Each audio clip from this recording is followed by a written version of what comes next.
Hello guys, यो एउटा सुखद समाचार साथी हो। यो हाम्रो माटीगाडा जाने र माटीगाडाबाट फर्किने बाटो र त्यसको माथि बालासन ब्रिजको माथि बनिँदै गरेको ब्रिज यो कम्प्लिट भइसकेर गाडी सञ्चालनमा सुरु भइसकेको छ। यो सिलिगुडी आउने बाटो गाडीहरू र यो सिलिगुडी जाने गाडीहरू एक साइडबाट 4 लेन भइसकेको छ। यो डाइभर्सन गरेछ यहाँ यो कोरिडोर। यो चाहिँ नेसनल हाइवे फ्लाइओभर बनिन्छ। माटीगाडाको माथिबाट सिधा निस्किन्छ र यो एउटा मन्दिर लेफ्ट साइडमा, सिलिगुडी आउँदा लेफ्ट साइडमा।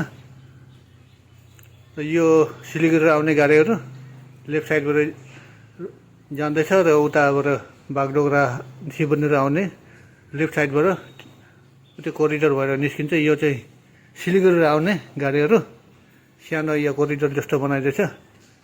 यो अन्डर कन्स्ट्रक्सन ब्रिज जो कम्प्लिट भइसकेको छ। अब यहाँ 4 लेन भइसकेको छ।